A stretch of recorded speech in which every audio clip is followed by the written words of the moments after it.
Thank you for joining me live. My name is Kelsey Shackley, and today we're going to talk about diastasis recti or ab separation, where basically you might still look pregnant and you're not pregnant. You may be even getting told from other people, how far along are you? And you're like, I'm not pregnant. Thanks though, right? That awkward question. Maybe you have an outie belly button and you're like, I've never had this before. Or maybe you are jumping and doing exercises and you're going and you're peeing your pants, okay? So these are common signs that you might have diastasis recti. Now, could you have those signs and not have it? Yes. But that's why we're going to lead into the tests later today. So if you are a pregnant postpartum mama, say that you're here. I want to know that you're here. And if you're postpartum, how many months old is your baby? So many months postpartum are you? Or weeks or whatever. Just I would like to know.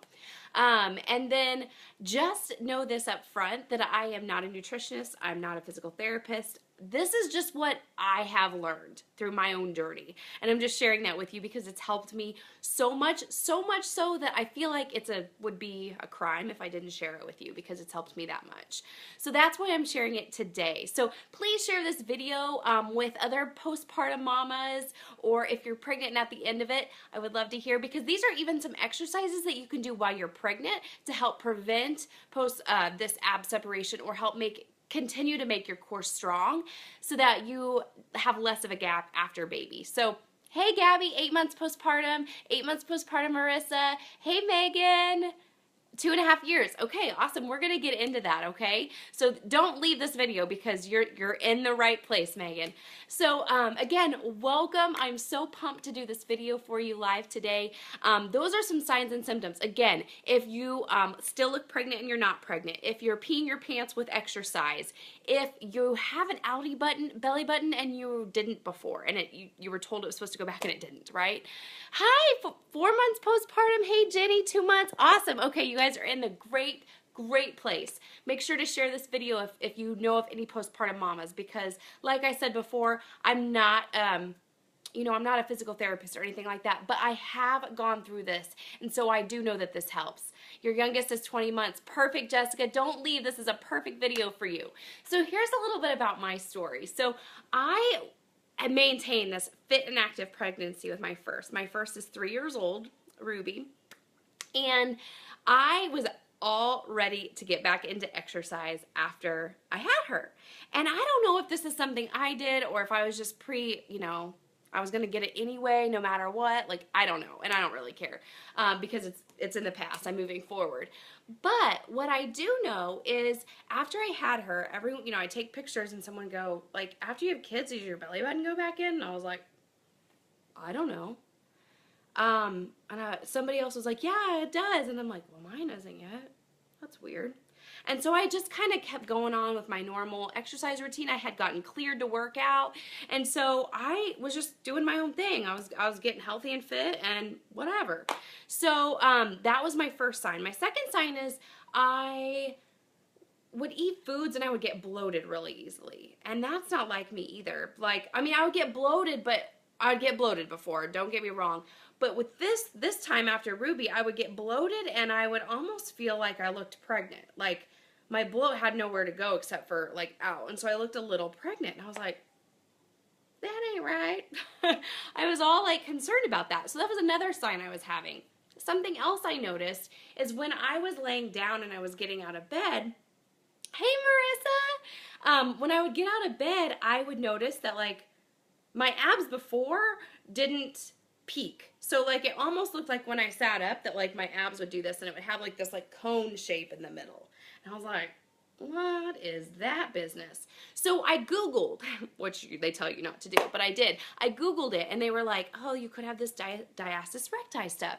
So I did the test and turns out I had it, and I actually talked to my chiropractor. She tested me too, and sure enough, she's like, you have it. So I ended up personally getting physical therapy for it, but I'm going to show you exactly what I did to help heal mine and what I did, because after you have it once, you're a little bit more conditioned to get it again, and of course then I had twins, so of course I'm gonna probably have it again. So I'm in this motion with you all, and I'm doing this with you. So I'm going to show you I'm going to first tell you just some misconceptions about it, because I hear this a lot and I'm like, that's not exactly true. If you're just now popping on and you're postpartum, I want to know how many months postpartum and or how many weeks or whatever, however long you are postpartum. And if you are like 3 years postpartum, totally cool. You still need to be here because this is an important topic. So some misconceptions that you hear is like, to strengthen your core after baby, they're like, do a bunch of crunches, do a bunch of abs and planks and bicycles. Those are the wrong exercises to do. And the reason is because the muscles when you are pregnant that get really stretched are your deep ones, right? So your deep muscles, I'm gonna dumb it down for myself because I don't know all that lingo. But the deep muscles are what gets stretched and don't work as easily. They just don't work as easily.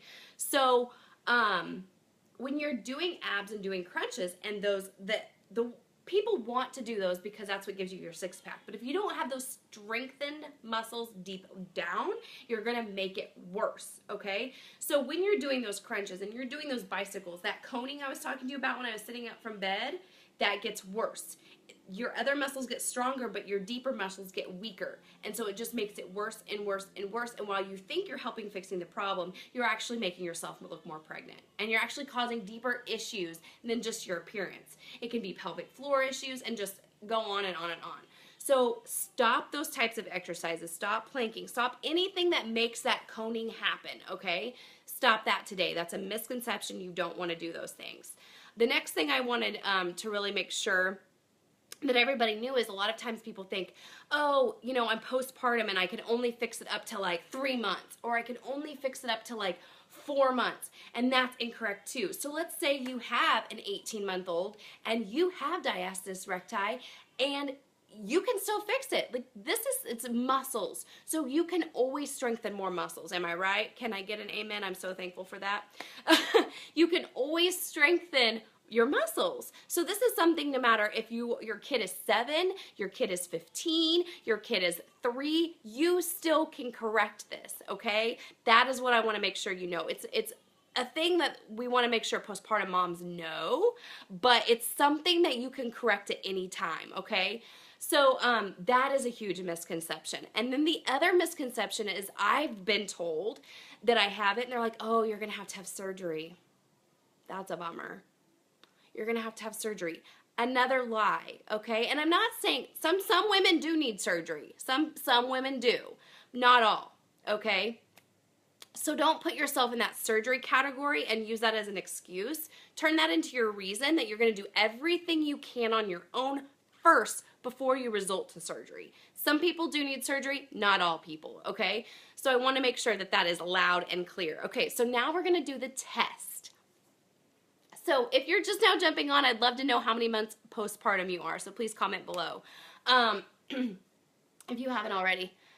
Yes, I know, Michelle. That's my mother-in-law right there.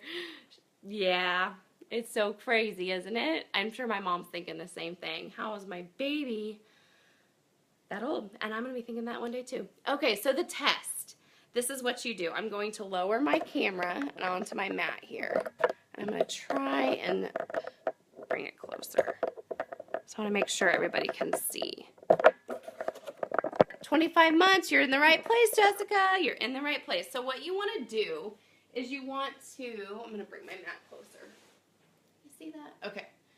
So what you're going to want to do is you're going to lay flat with your feet flat on the floor, okay? Knees bent, back. They're typically normal that you have a gap in your lower back. I want you to lower that gap, okay? So it's your whole back is on the floor. Put one hand behind your head, the other hand, fingers facing like your knees or your toes, okay? Like this way. And I want you to bring, first of all, I want to make sure your eyes stay to the ceiling. You don't want to bring your eyes to the walls. Keep your eyes to the ceiling, okay? And when you come up, you're only coming up enough to bring your shoulders off the ground. You're not doing a complete crunch. You're just bringing your shoulders up off the ground, okay? So hand is here, eyes stay to the ceiling, and you're bringing your shoulders up off the floor. you will then feel if there's a gap between your two abdominal muscles. And what you want to note is how many fingers wide. So it might be one finger, might be two fingers, 3 fingers, 4 fingers, 5. I mean, it can be like 2 hands wide, okay? So just note how many fingers wide. And then I want you to comment below this video how many fingers wide your diastasis is. And what I want you also to note is it doesn't change. So feel all the way up to like your rib cage. And then feel all the way down over your belly button. And I will say typically people's is wider over their belly button. So I've been working on mine for a while. Mine is less than a finger up here, but around my belly button, it's still about a finger. Okay, and then I also want you to know how deep it goes. So how deep can you fit your fingers in that hole? How deep is it? Okay, so those are the 2 things I want you to check. Now, with that said, I mean, mine's basically completely healed. They say like if it's a finger width, then that's like a normal post-mama. That's normal. So it's not to say you still can't do these exercises and strength more of the inner, deeper muscles of your abs, but it's something that like you're probably not going to close it completely, or you could. I mean, everybody's different, so I don't want to say that there's a wrong or a right here, but you do want to know how many fingers wide and what does the depth of it look like. So once you've done that test, will you comment below and tell me how many numbers wide you are and how deep it is? Because that tells me and that tells you how severe your ab separation or your diastasis is. And again, we're going to be doing exercises every single day this week, Monday through Friday at 2 p.m. that are going to help you correct that. And will it be corrected at the end of this week? No. I'm going to teach you the foundational exercises of what I did to heal mine, and you have to do the job of staying consistent with these exercises. You have to be the one that says, okay, I'm committed to this. I'm going to do this. I'm going to commit to it for a month, at least 4 days a week. That's what I would ask of you. So for the entire rest of the month of May, if you can fit it in 4 times in a week for 4 weeks, then you're making progress, okay? You're making progress. Okay, Marissa's 1 finger, maybe, yeah, see, maybe a knuckle deep. See, that's what about I am right now too, Marissa. That's good. Hey, Jessica! 15 months postpartum, Christine in the house. Hey, Jessica! Okay, so I would really love to know after you do your test, which you may not be in a place to do that, but when you get home tonight, take the test and comment below this video and let me know how wide it is and how deep it is. Hey, Jessica. Do you guys have any questions? That's what I have today, and then starting tomorrow, we're actually going to work through the exercises, but I think it's you need to know where you're starting. You can't just like go through the motions. We have to track this, because then how do you know if it's improved if you're not tracking it? So make sure to do it now, and then we'll do it again at the end of the week to see how much we've improved over the course of the week. But I'm really excited to dive deep with you all and to really crush this, because you are worth it. You deserve it. I don't care if you're a mom, and I don't care if your baby's 3 months old, and I don't care if your baby's 10 years old. I think the point is that you're doing something for yourself, and you're bettering yourself, and you're bettering your own health, and that's what's really key, and that's what's important. So let's see. Olivia says 1 to 2 fingers wide in the worst and about a knuckle deep, 10 months out. Thanks for sharing. Yeah, of course. Lindsay says 1 finger wide and about a fingernail deep. That's awesome. And and at the end of this week, if it hasn't changed, wouldn't say stop these exercises, but I would also want to make sure that you know that would be considered a normal, okay, depth, okay? I love this. So after I had my daughter Ruby, I was 2. I was a good 2 fingers wide, close to 3 in some areas. And when I figured it out, I want to say 6 months postpartum. So and I remember freaking out, because they say it can take, it should take up to about 6 months for everything to kind of completely go back. And so that's why it's really important for you new mamas to not just jump into some core exercises, because you can